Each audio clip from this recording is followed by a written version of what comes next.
You're listening to the AFTERBUZZ TV Network, now the largest new media platform on the web, and your #1 source for after-show entertainment. Very good, Keith Johnson.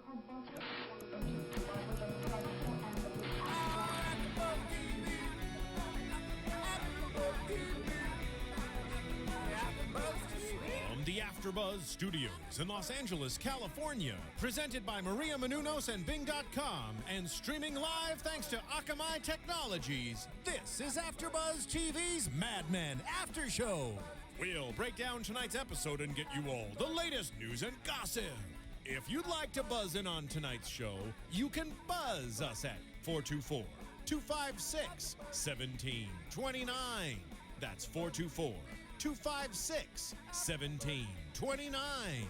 And now, another post-game wrap-up show for your favorite TV show. It's AFTERBUZZ TV's Mad Men After Show.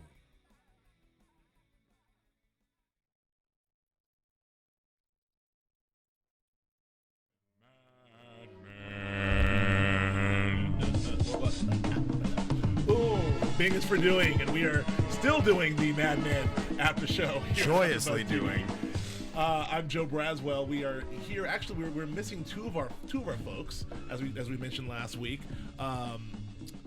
Matthew has a show tonight. Matt Lieberman has a show. Yes. So in his stead is our good friend and his good friend, Alex. Hello. Alex Salem. Hello. Hello, Alex Salem. How are you, Joe? And then Catherine Tulich is also, she's in Australia, no, in England right now. It's covering something I don't remember. Not Iron Man 3. No, Huge. Star Trek. Enormous. Star Trek. She's covering Star Trek. That's what it was right now. So in her replacement, we have Joe Sanfelippo. That's unpleasant. I don't know what that means. Joe's got a little voice thing going on right now. Sorry, you guys. I lost my voice. It's very sad. That's quite all right. We had a fantastic episode. Oh, so this good. was a game changer. This was a game changer. So good. In so many ways. People have been complaining a little bit about the season being a little slow, or the first episode sort of not. I don't like that, by the way, because I wonder. This isn't The Sopranos. This isn't like event. Like, so no one has to die in every episode of Mad Men. I mean, like, people get so upset. Like, nothing happened. What happened? Nothing happened. Well, lives changed. Stakes were raised for these real people. Happened. Shit happened this episode. I will say that. Kitchen sink drama every time, no matter what. Yes. This was a great episode. For immediate release, and we found out what that press release was at the end of the episode. It was great. And first, I just want to say first off, it was directed by my girl Jennifer Getzinger. Yeah. Who did my favorite, everyone's favorite episode. She did the suitcase. Yeah, the last game changer. Yeah, she did Suitcase. She's done a lot. She also did the Zooby Zooby Zoo episode too. Did you do Zooby Zooby Zoo? She did. Zooby. And what I love that's the name of that episode forever. I forget it's called. The Party. Someone online will tell me. Right. And then tell you what a terrible person. What a horrible person for not knowing, but calling it the Zooby Zooby Zoo episode. But she's a fantastic director. What I loved about this episode and her direction, and it moves with all the Roger Sterling stuff with the stewardess and the music cues they use and the transitions they use with the music cues. It felt like Catch Me If You Can or something. It was very 60s cool. We set up about 6 to 8 different storylines, different little seeds to plant that were paid off later. In the first no more than 10 minutes of the show, we got to a lot really quickly. We covered a lot of different characters. Extremely well written, extremely well directed, and well acted, Joe Sanfelippo. Let me just say, anytime you've got Roger Sterling in the episode for real, like sometimes he's in it like there's a line or two, but when he's in it for real, I can't stop smiling. I love him. John Slattery, I just got such a cool thing happening. I love him. I just love him. So many great Sterling moments in this. So many quotables, so many great Sterling moments. There's been a lot of could have been called How Roger Got His Groove Back. I mean, Roger's swinging again. He's swinging. Such a pimp. We talk a lot about Don Draper, the absence last season of the Don Draper we missed with this Family Guy last season, and we see him coming back this season, but we realize that we don't necessarily want him back in that way because he's kind of a philandering guy, and maybe he's not that. But we did see Sterling come back. It's like it felt like that Sterling was missing a little bit. We felt like Sterling was back, and it was good to see Roger doing his thing again. Do we feel like he's different after his LSD experiences, or is he going completely back? That's a good question. I mean, we know what the broom closet did for my man Stan and Don, Project K. Oh yes. K. We know a little Project K and a broom closet did for them. So maybe the LSD situation, and also the getting rid of that wife of his. That was also helpful. It's a big baller move to do acid with your wife. I mean, you're going to come out the other side one way or the other, but nothing's going to be the same. Yeah. So we'll get to Sterling in a second, but a lot of great stuff, a lot of good Peggy stuff, we'll talk all the dynamics between Don and also I talk a lot about the two shows. There's one show that's sort of the workplace drama, the agency show, and there's another show that's like the relationship drama, which is a relationship show. I really, really think I love the agency stuff the best. I love it. I can't get enough. Whenever they're pitching or about to pitch or working or hashing it out, creatives are hashing it out, or something's going on in the office and Don's rolling up his sleeves and getting busy. That show's at its best. Not that I don't love the other stuff, but I can do a lot less of Betty in the Suburbs and a lot more like Don Draper rolling up his sleeves. You enjoyed this week then, because there was no Betty in the Suburbs. Betty did not suburb it out. Well. The thing is, it's so relatable when you're sitting there. Anybody who's been in if you've done anything creative, if you've been an actor, if you've been on a pitch man, which Joe's done a million times, poorly. Yeah. You've obviously had tons of success, yes. But you do see your competition. You do see those people passing you in the lobby. You have those moments where you're like, oh shit, you're here. Yeah. What? Well, if you're here, what the hell am I doing here? Yeah. And that's so relatable, and so Sure. and that great scene in the airport where they're just trying to shit on each other, piss on each other's chips, and it just love that, because it's so how business is done. Yeah. And it's great. So it's good to see. There's a lot of this is going to be a horrible segue, but I mean this. Yeah, seeing Roger and Don in the airport together, sitting by each other. It really made me feel like they're sort of brothers, right? They're like brotherhood there. Cooper calls in the third season. They have a little tiff, and he's like, "Everyone wants Martin and Lewis again. Right. Come on, where have you been?" Martin and Lewis. Yeah, that's them. That line. Yeah. But they are like brothers, and speaking of brothers. That's a segue, ladies and gentlemen. For those of you not in the business, that's a fine one, I might add. Pro Flowers, which is I know Pro Flowers. Pro Flowers. Tell us about Pro. These are not amateur flowers, as we've said in the They're past. Not amateur flowers. These are Pro Flowers. These are Pro. Everyone knows professional flowers. Pro Flowers. So listen, a lot of things we've been talking about the Mother's Day, what they're doing for Mother's Day, and all these great flowers. We'll get into in a second, but we also talk about sibling rivalry, because I have a sister, and you don't want to be outdone by your sister. Sometimes your sister will get the great flowers, you get the flowers. You want to make sure that you're ahead of the game. So Pro Flowers is the way to do that. Tell me what Pro Flowers is offering for Mother's Day. Pro Flowers is offering. Tell me what they're offering. Not just any 1 dozen, but a rainbow dozen. With a free glass vase or vase. I'd go vase. It's Mother's vase Day. is a lot more classy. Yeah, go vase. You get a rainbow dozen and a free glass vase for $19.99. No, that's not enough. What if I want more S's in vase? What if I want to one up from there? There's got to be something better that they're offering than that. Well, they are, but it's I don't know if you can handle it. It's for $10 more. You can get the roses, double the roses. I'm sorry, and get chocolates for $29.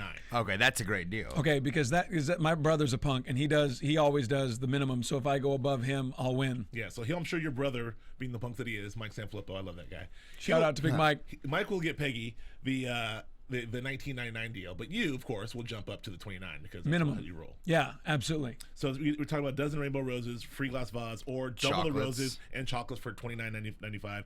All you have to do is enter in our code here, AFTERBUZZ. So at checkout. Into AFTERBUZZ code, you get these special prices. Colorful bouquet, make mom smile. The roses are sometimes for the red roses are for love. The multi-rainbow colored bouquet is for mother. It's a mother bouquet. Is that a mother bouquet? I don't know. I read it last week. It must be true. Then there you go. Anyway, Pro Flowers, folks, please check them out. They are, it's an amazing deal. Just go to proflowers.com, click on the microphone, top right corner, type in AFTERBUZZ. It's proflowers.com. Click on the microphone, AFTERBUZZ, order now. Special pricing in soon. I want to talk about Roger and his relationship with his mother, because this is awesome to me. Okay. It's Mother's Day. His girl. Right. First off, Roger's got his groove back, and that's just epic to me, because I missed Roger swinging, but his girl's getting out of bed to go to the airport to do her job, and what does he say to her? You need to come back to bed. No, I gotta go to work. It's mother's. Oh, she gotta go get She something got for her plans mom, with her. right? She got plans with her mother. No. My mother just died. Pats the bed. Oh, so awesome. You know, but he's got the smile on his face, like, yes, I know I'm a dog, but it is so working. Look how goddamn charming I am. You know you're gonna climb back into bed with me. And shout out to my girl Jennifer Getzinger, because she's not afraid to show a little side boob there. And that dude, there was some side boob. There was some serious. There's a little bit more. It was side. I would say that was more than. I would agree. Yeah. Yeah. I don't know. That was mostly boob. Yeah. So thank you, Jennifer. Thank you, Jennifer, for that one, and also that the little skirt moment at the end too. Yeah. Little skirt moment. Little stuff happening anyway. Go ahead, Joe. Some stuff going on What there. about Roger? I'm a big fan of Roger Sterling because I'm a big, huge fan of John Slattery and the character he created. I just love him. I think he's the most fun part of the show. And I love that this episode he's really got his groove back. He's going after new business, and the way he's doing it, like when Roger pounds the pavement, Roger does it like a pimp. Yeah. Like he's got a girl out scouting at the airport. Yep. Tell me when the big fish are in. His efforts are not futile. He knows where to put his energy. Get me on the plane. He's working. Yeah, he is. Yeah, and I love to see him working. And this is, remember that fight they got into, him and Pete got into about like who does what. Right. I think that's where this comes from. Yeah, well, he gave it to Pete because I close, Pete. Because I close, Pete. I have a $10,000 check here from Chevrolet because I'm a closer. You know why? Yeah. I close. Because I close. That was awesome. Oh, that was so epic. Yeah. Anyway, and you know, I noticed the shoe shine kit that he has there, and that's I mean, I think that's also part of what's driving him. He's got. Yeah, that's a good point. And you were telling me the shoe shine. I'm trying to remember the whole story. What But I want happened to get was it right. in the shoe shine about 2-3 episodes back, he's presented with the shoe shine kit of the guy who shines shoes in the building who had passed away after Roger's mother had passed away. And that's what Roger broke down over. And not only does he take the shoe shine kit with him in his new swagger, he opens his bag and he takes out 3 copies of Sterling's Gold, his failed memoir from 2 seasons back. Sterling's Gold, he's getting rid of that. He's not carrying the past around anymore. He's not trying to harp on like selling a book or trying to be something he's not. He's saying, I ain't got time for that. Right. That is beautiful symbolism. Yeah. It's beautiful. Shout out to Jennifer. Yeah. Shout out to- Oh, she's so good, man. She's good. That might be Weiner. He wrote this one. Well, that's a good combo. The Weiner Jennifer Gertzinger combo. Dude. It's a 1-2 punch. Makes such good stuff, and I just love to see Roger up and running. It makes me so happy. And what about Roger in the? I mean, it's just all things Roger here. But what about Roger and Marie? You know, that whole situation. he dropped the ball on that, but he had no choice. You're gonna go get Chevy. You're gonna go get Marie. Go get Chevy. Then you He get went for Marie. Chevy. And Marie's lovely, by the way. She's so phenomenal. She's great. Would you like me to hit this woman over the head with this? Yes. I don't think I need a Marie episode. I could do like a Marie show. I could do like a spin-off with Marie, like Marie and the dad. Like, and just her just French the whole time. figuring out What did things. she call Peaches? The apple in the pig's mouth? Yep. In the pig's mouth. Do you want me to break this bottle over this woman's head? Yes. Oh, it's so brilliant. Not having it. What else you got, Roger? Joe? That's really I just want to get us started on Roger because I just enjoy that he's got his groove back, that he's got that fight back in him, and he seems to have found whatever it was that he needed to push him. Right. You know, because I would imagine I would imagine because I'm not there, but when you have that kind of money, it's got to be tough to kind of keep interested, to keep going. Right. And he's found that, which is awesome. Right. So I mean, I think that I still don't understand. Where this is coming from. I mean, I think I'm missing it. I don't understand the motivation behind Roger's new sort of. I mean, it could be the LSD. It could be the other things. It could. Why do you guys think that Roger is got this new spring in his step? I think it has something to do with mom dying and maybe the guy downstairs more than mom in a lot of ways, because that seems to be the last major event that happened in Roger's life. And that was after the LSD. Yeah, Right. the LSD was a bit ago. Right. Yeah, in fact, I think because they ended the previous season on a note of he wants to take LSD with Marie and she doesn't have it, and then at the end we see him, buck naked in front of and so it always seemed like a thing of like, he was maybe starting to use it as a crutch in that moment. That wasn't so much a positive experience as it was the first time he took it. Right. So I don't think it can be that. They were giving him jest last season about all of his newfound religion after he took that, but he seems to have moved on. I think the Shoe Shine Kid actually points a lot more to why he's got this new swagger otherwise, because the LSD didn't seem to do that for him after a few months. I have a question. This is in this episode. We just watched the episode, folks. We just watched the episode, about 10 minutes ago we finished it, so it's all still kind of, we took notes, but was Roger in on the SCDP going public? No, he was. That's Joan, Pete, and Cooper, who we've never seen in the room together before. Just the three of them. So they were in on the evaluation of the company to see what we'd be worth if we were going to go public, and they got to $11 a share. They're stoked about that, which is a lot of money for all of them. Over $1 million for Joan at $11 a share. Well over $1 million for Joan, looks like. But Roger had no idea. When Roger's off doing his thing, he had no idea that was happening. As neither did Don.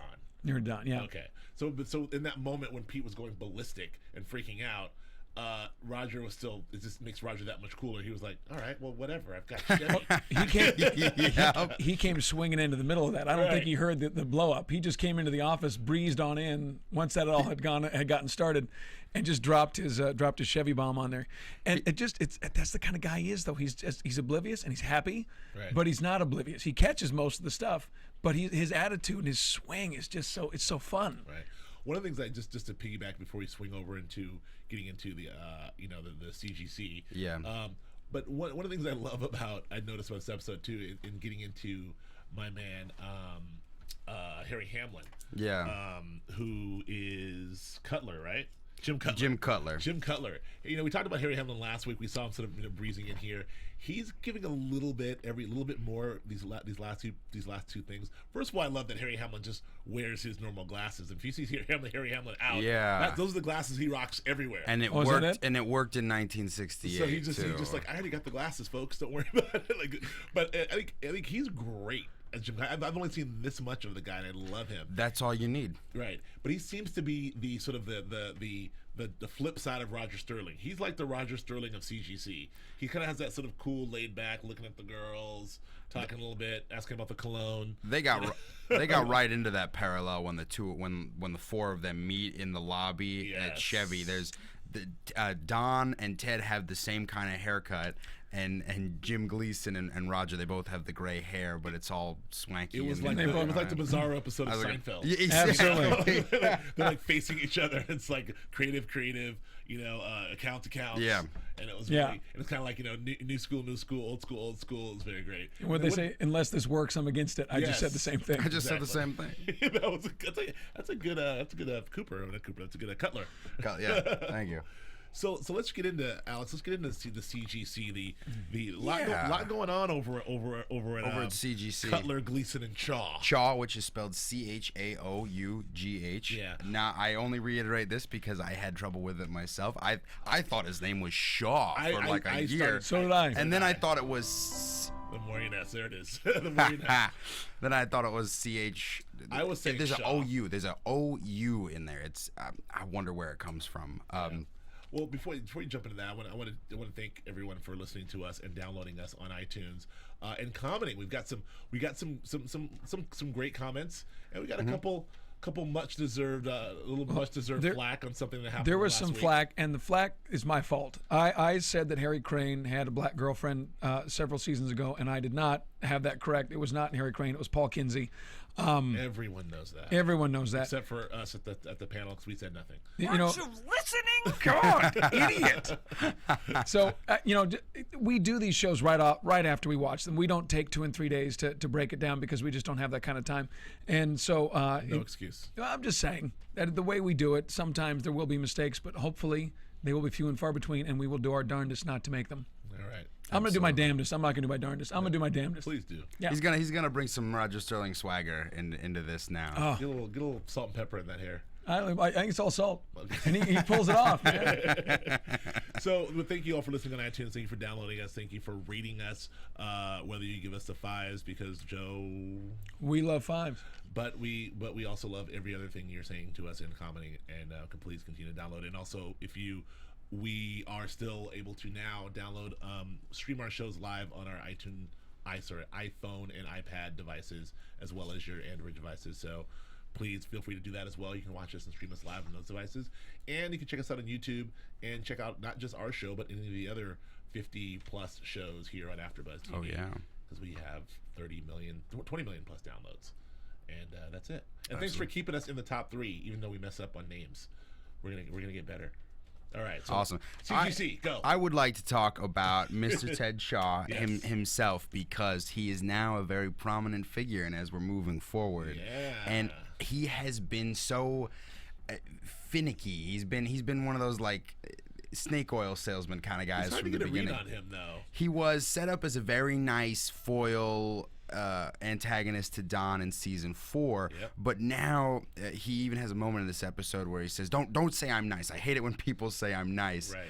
But he's nice. I've gotten to really like him, actually. I've done a 180 on Shaw too. Like say back in season 4 when he first showed up, it's like, oh, this guy's kind of slimy. And then when him poaching Peggy, I was like, well, wait a minute. But then all we saw at the beginning of this season, when Peggy's actually working for him, he seemed very supportive and they really valued him. And She seemed like she was much better off in this kind of. Yes. That's the vibe I got. Like it worked out better for her, but he was Yoko Ono. He did break up the band, you know, and so when Peggy left, I did have tremendous hostility toward Ted. Right. But it wasn't Yoko Ono. Because No, you're right. He wasn't. he's got his own he band. wasn't. Yeah, but you understand what I'm saying? I mean, like if he Yoko Ono was in the Rolling Stones. fair enough. So he pulled Peggy, which of course there's some metaphor here that'll work, you know.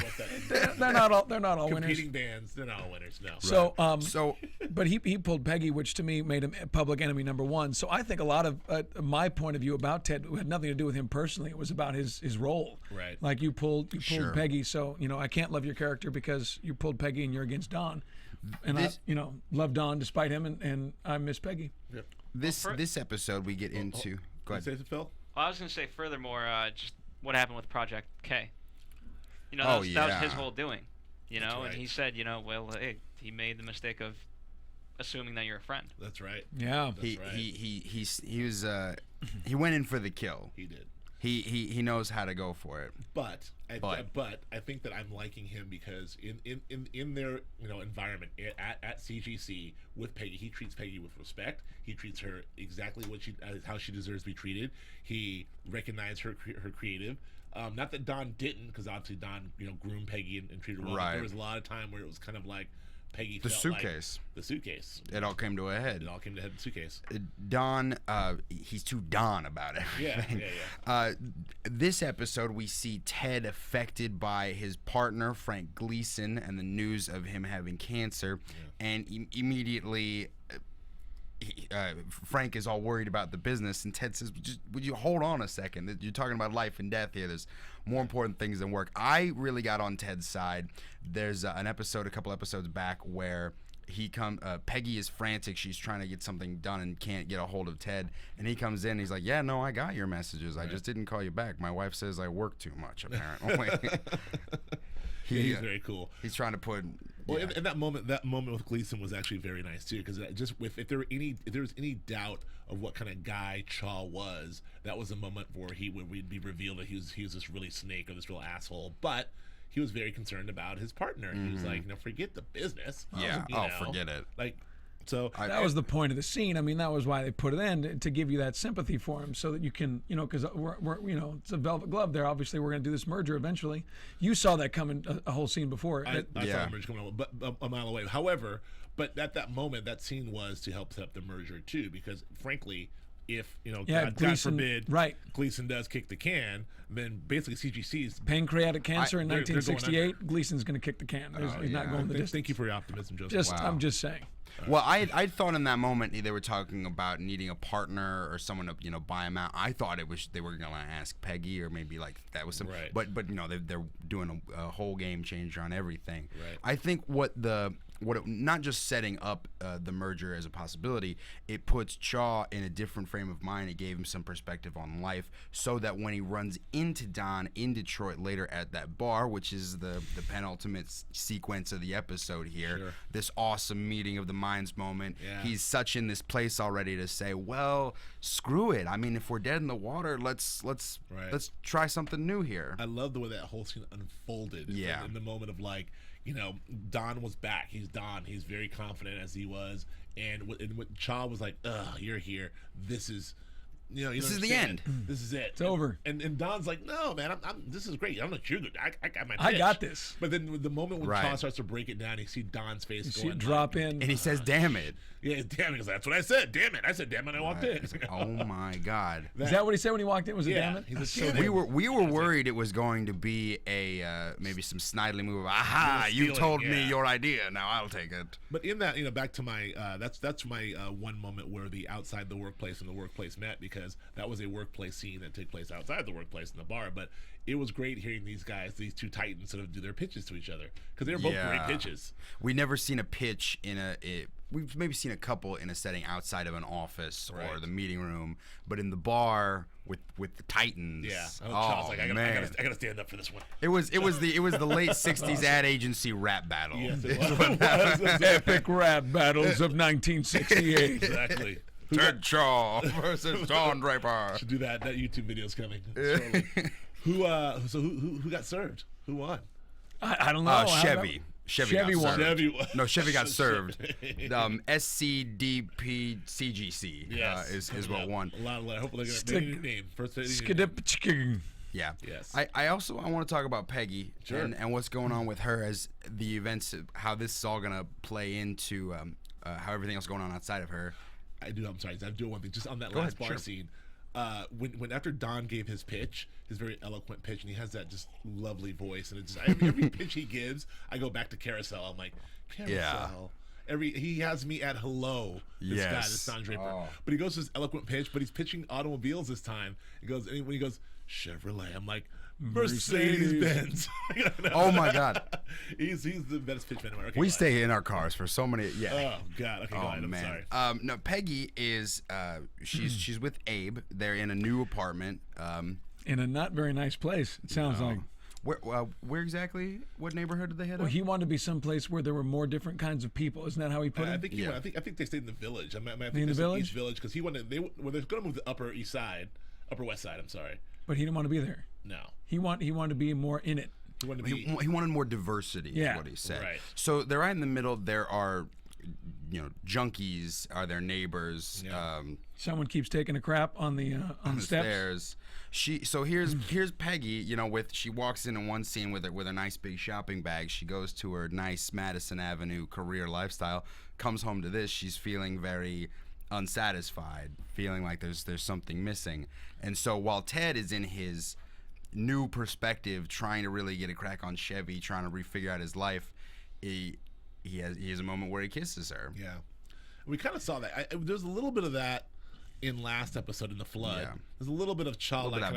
I think Lieberman said, he saw Chaw looking at her ass or something. There's a little move where Chaw at the dinner. I could please correct me if I'm wrong. There's a little move at the. I think he's right. At the awards dinner where Chaw kind of gave a look like Peggy. That's when we meet Chaw's wife. It was like, it's Peggy. She's kind of. Yeah. Chaw's wife is right there with him. Yeah. Yeah. But that's a sad me. I feel for Peggy. I feel like Peggy belongs on the Upper East Side. Yeah, she does. She's trying to move on up. And she was doing it. The thing Like that the got me, Jeffersons. it just seemed like it. I think we're in that place now where Abe won. He got what he wanted. He shouldn't have said anything. Because he was playing it right without saying anything. He was playing it right when he was like, wherever you want to move, Peggy, it's your money, because it is her money. Right. And he got her to spend this money on this terrible apartment in this awful spot for what she wants. It fits him like a glove, though. Yeah, it's exactly where he wants to be. And that's what's interesting. I think that there's nothing. These two characters in a vacuum. I mean, Abe a show about Abe would be great too. Abe, he's a journalist. He's doing the right thing. He's up in Harlem. He's covering the riots. He's down. That's where all the history is happening. Exactly. He's making history. He's doing all the right things. He's down in the neighborhoods. Wants the diversity. Like he's a great guy. That doesn't make Peggy a bad person. Peggy's a Madison Avenue ad agency creative who is worked her way up the ladder and deserves to be on the Upper East Side with all the rest of the folks. So it just doesn't fit her. No, but sometimes those don't fit, So she has this moment after he kisses her. You can just see it on her face. Like he's like, "Oh, I'm sorry. I just had a moment. I'm very grateful." And she didn't exactly pull away from that. She wanted that to keep going. Yeah, she played that real well. She wanted that to keep going, and then later on, as she's with Abe, she starts picturing Ted, and I love this. This is probably a Jennifer Getzinger thing of you see Ted suddenly he's not reading the book that Abe was reading. He's reading a book that literally is called Something by Ralph Waldo Emerson. It's just like the generic quality of the fantasy. In the fantasies, like it's just some Ralph Waldo something. Emerson book. I don't know which one. And he's got the book and the turtleneck. And I love it. He's just being Cha. I love it. That's all she needs for the fantasy. She wants an adult. I think she really wants someone who's driven to make money, to make things happen. And Abe is driven to document things, and I want to see life. I want to see life. And I get it, but I think they're the ride aboard Abe and Peggy machine is slowly coming to an end. Well, it was interesting in that last scene when Abe did make her turn. So he did it sort of in passing. He was like, look, I wanted a place where we can raise our kids with a little diversity, and that's what got Peggy. She's like, oh, kids, you want a future with me? You want kids with me? Oh, well, then let's do this. But I don't know. Does she really want that though? Do you think? I mean, this is a question. I mean. Does she? I don't know. I think in that moment she thought she did. I don't know if it's more about, wow, I always wanted kids, or, wow, I have someone who really wants me and wants to do this with me. I have a partner in this. Maybe that's what it was. But now she's here and she's like, I got the poop on the stairs and the junkie and he's fixing up the place and the sirens are going off. She's like, where's it? I kind of wonder, and this is something that I think about every now and again. You have to. What's the expression? Right, dress for the job you want. Right. Right. And if your place is terrible, and the person you're living with isn't really driven by the same things you're driven by, as you go further and further up, those differences are going to become glaring. Sure. They're going to become huge. Sure. As you go to these cocktail parties and you get involved with a huge IPO that will probably be coming down the line for this company once they're merged, you're dealing with a lot of money. You're dealing with a lot of interesting people. You're dealing with some movers and shakers, and you're going to be bringing Abe to all these meetings. He's going to be the only guy that looks like him. He's going to be the only guy that does what he does. He's going to be the only guy who wants to live where he lives. It's not going to be a fit anymore. What's wrong with that, Joe Sanfelippo? I'm just saying that it's not going to be a fit, and I think that's interesting to see that this change is starting already. Telling. Peggy made this decision to go to this place after Abe had used the phrase "our kids." Yeah. Which it tells Peggy is still. I mean, you think about Peggy's mother. You think about where she comes from. You think about. I can't really say which way she's gonna go. Yeah, it's tricky. I mean, it's really, it's very tricky. It'll be, I don't know. I'm really curious to see how this plays out. Maybe she'll wind up with Benson. We'll get to Benson. That snake in the grass later. That guy. So let's jump into all the happenings over at Sterling Cooper Draper Price.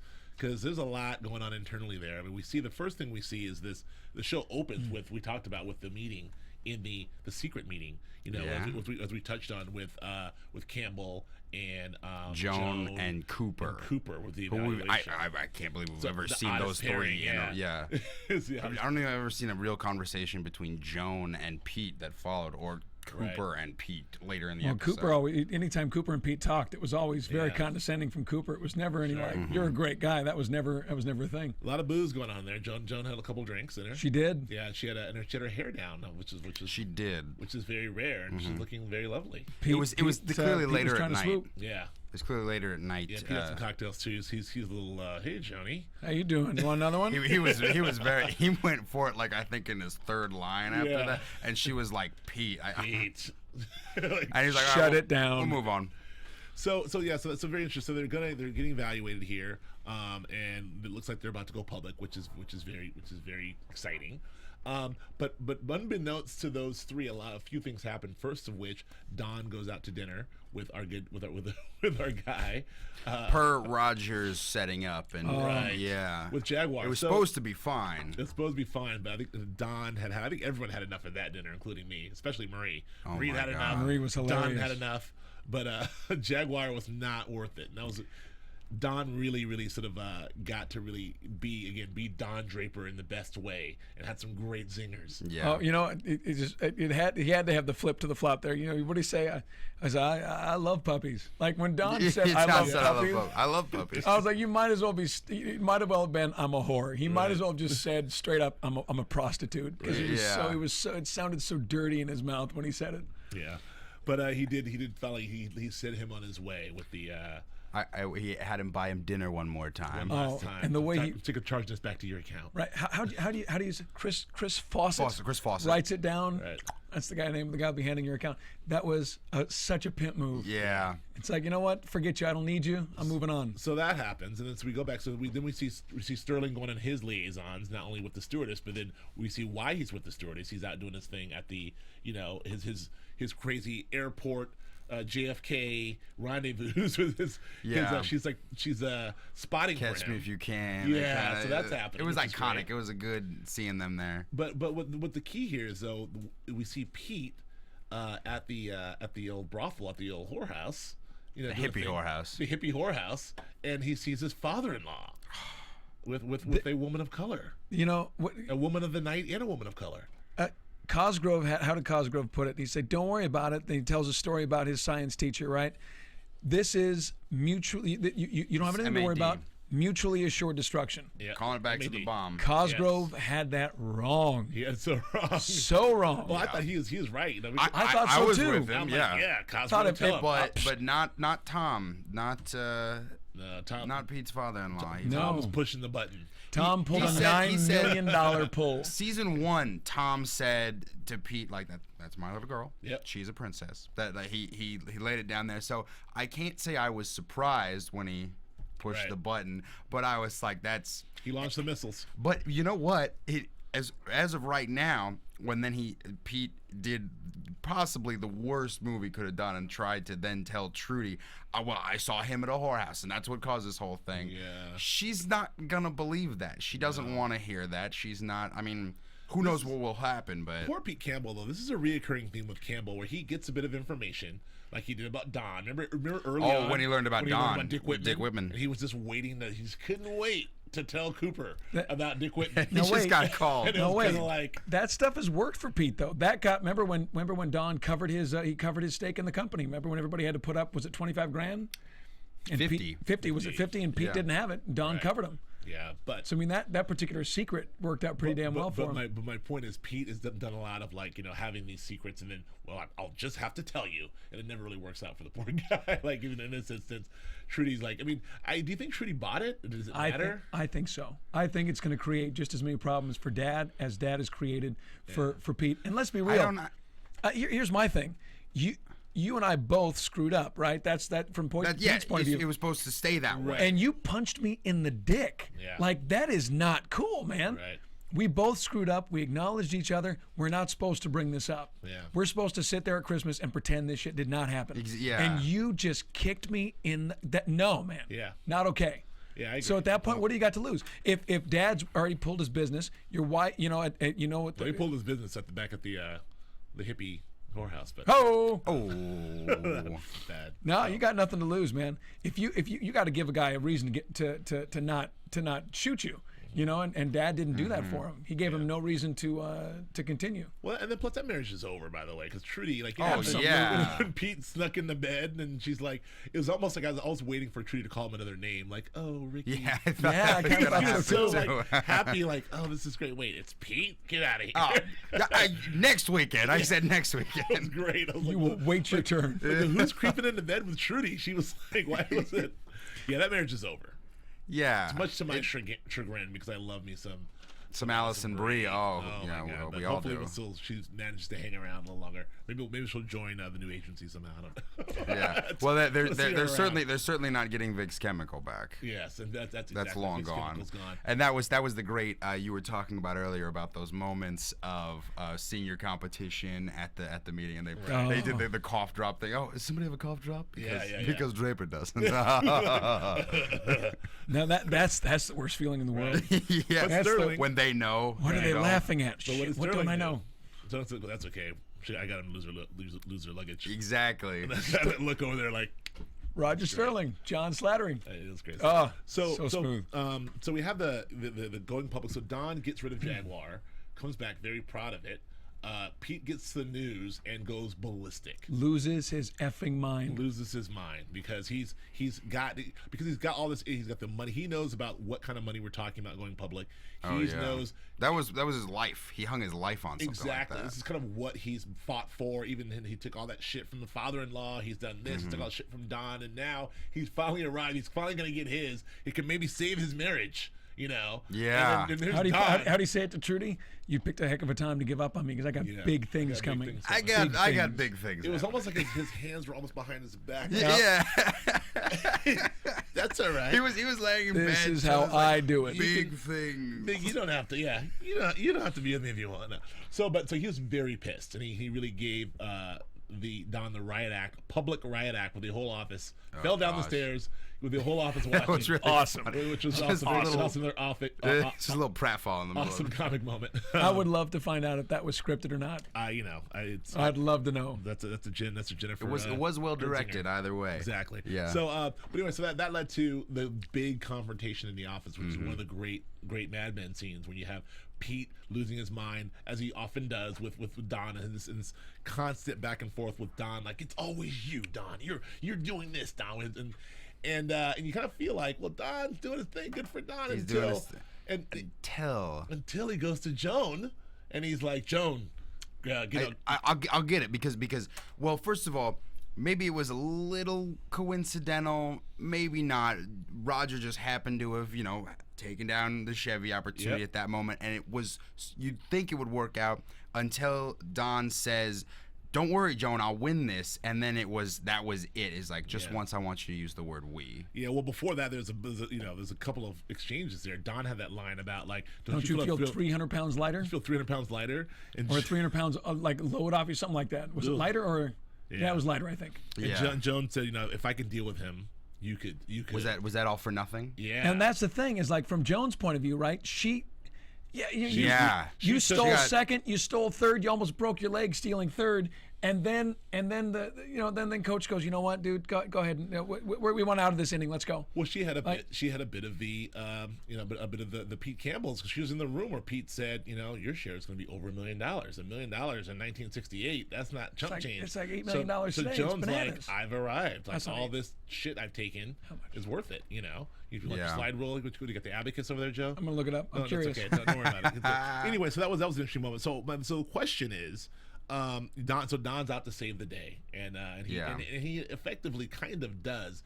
But the question for you guys: how do you think Pete Campbell and Joan, these partners, will react to this? And we know how Peggy kind of reacted. Oh, wow! But because Pete Campbell and Joan, maybe this is better for the company, maybe it's worse for the company. It's definitely better for the company. It's big. It's like General Motors. It's big business, but I'm very curious as to $6,275,000. Thank you, Doctor. Just catching up. Wow, that's a lot. I haven't even had a moment to think about other characters' just reactions. very briefly in our last 8 minutes here. What's going to happen? What do you think's going to happen there? Because Don is off to save the day. He's off on a white horse to save the day, as Don Draper does. And again, just back to that. I love that. Back to me loving Don Draper, being Don Draper, as we all do. Megan had that moment when she says, "I love to see you like this." When he's like, "I'm gonna take a shower, go back to the office." He's got his creative. That's Don Draper as we met him in the pilot. Exactly. Yeah. So when she says, "I love to see you like this," I'm like, "We all do. We all do." That's why we watch the show. If Megan wasn't going to blow him, Joe was. If I could only get, if only there was the technology. I'm telling you. Mercedes-Benz. Out the way, Megan. Let me get in here. If only the technology were available. I'm a proud heterosexual man who loves me some John Hamm. or Don Draper, I should say. John Hamm, anyway, even though he's a philandering, a-hole who doesn't pay attention to his kids and is a liar and a cheat, but I still like him. But that was great. So Don's off to save the company. He effectively does. I mean, Don's Don. Like, he does. Yeah. It was his idea, by the way, to do the merger. Yeah. He was. I was just realizing, seeing the replay here. He was talking to Rosen, the doctor, who was leaving, and Don says, "You make your own opportunity." Your own opportunity. Which is he's been saying. He said versions of that quote the whole time, and realizing that it's sort of like a reminder to him in that moment when he sees Chaw to come up with this idea. Right. Yeah. So he comes back. He saves the day. He's gonna. We haven't seen them talk about this in the office, which we'll see next week. We saw hints of that in the previews. Really quickly, how do you think Peggy's going to take this? This is business. Campbell's going to take this. This is business.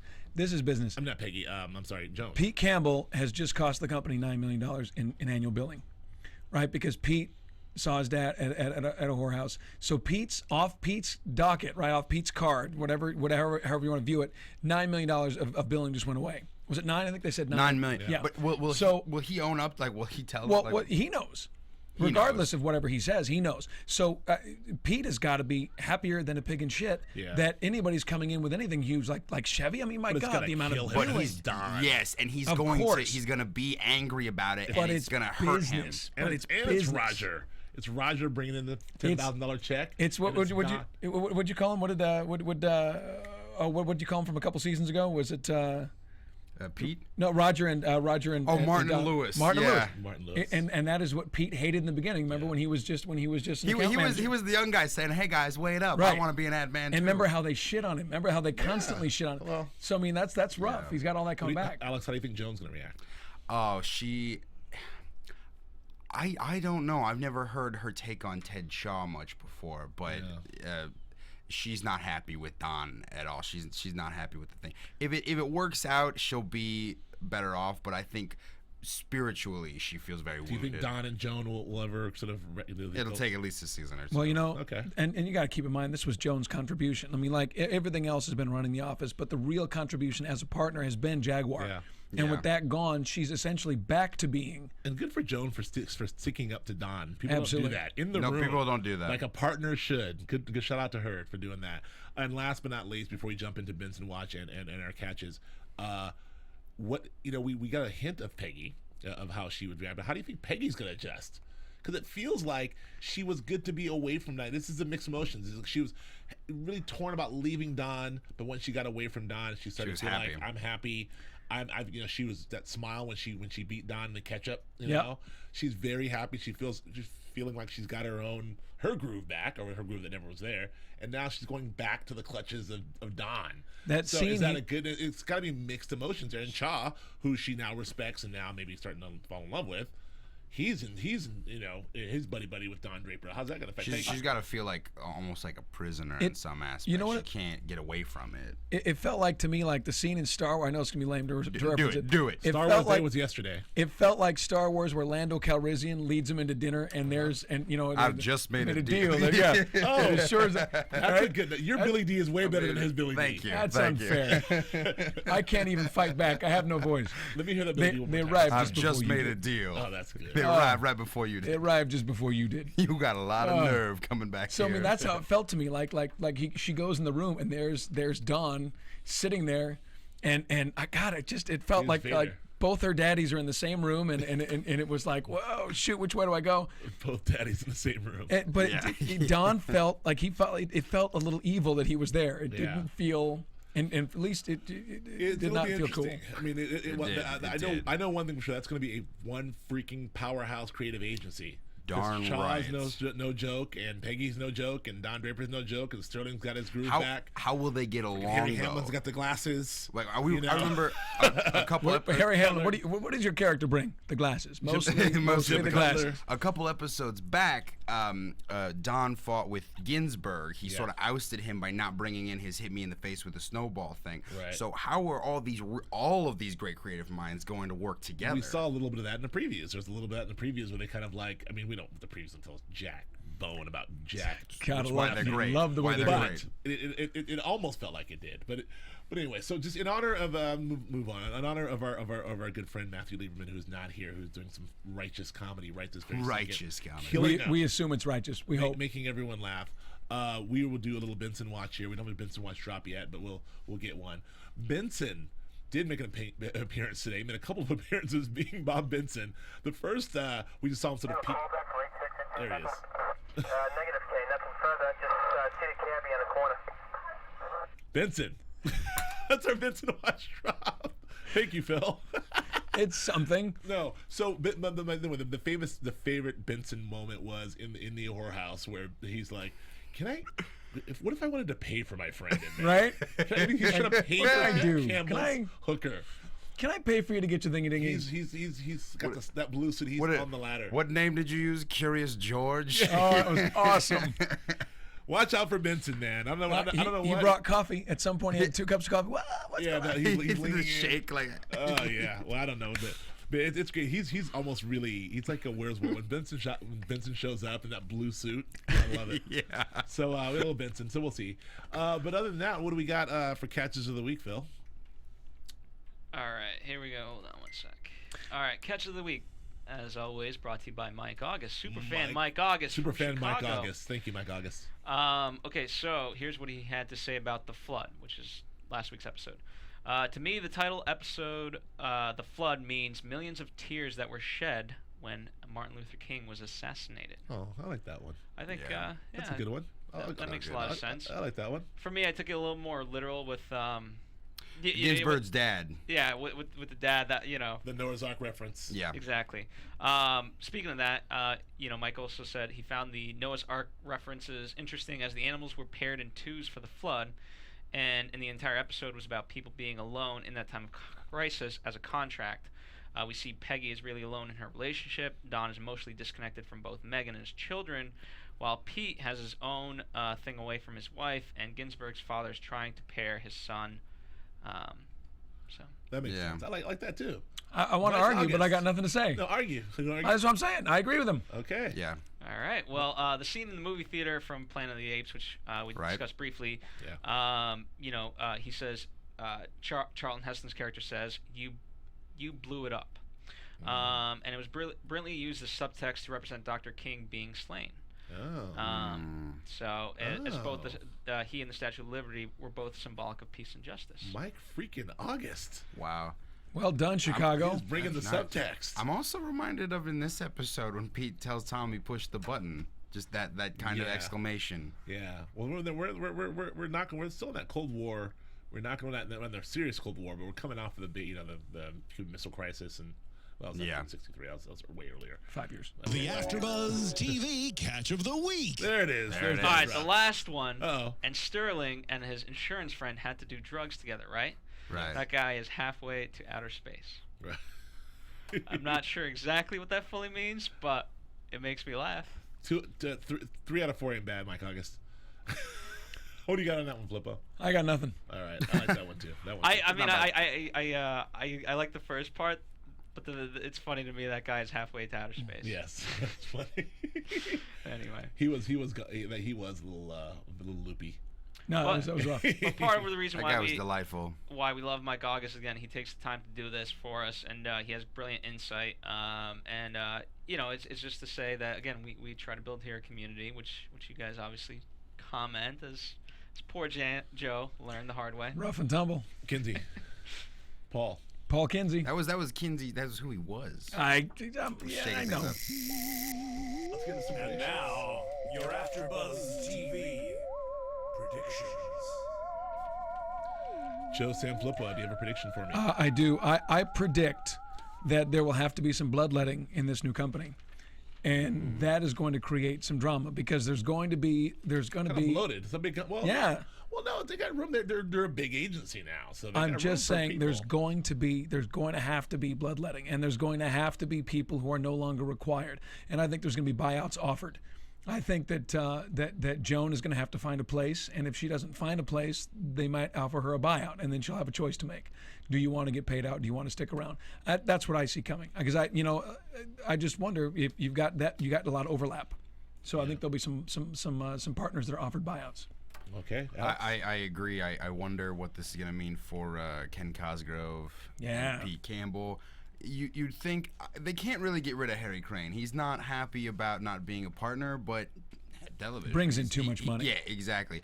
So I think also in terms of that, if we're just looking at the creative department, I think if they have to let anybody go, it's going to be Ginsberg, because Don had one tussle with him earlier on, and he likes Stan better because of Project K. They got stoned together. For those They got of you who stoned aren't together paying attention, in a closet, in a secret closet in the middle of the day. Marijuana is very, very influential. My prediction is I'm sticking with my prediction from a couple of weeks ago. I really think that Cosgrove and Crane are gonna break out and do their own thing, or have the spin-off show. Yeah, the buddy cop, right? It's Cosgrove, it's Crane. Cosgrove and Crane. It's not NBC.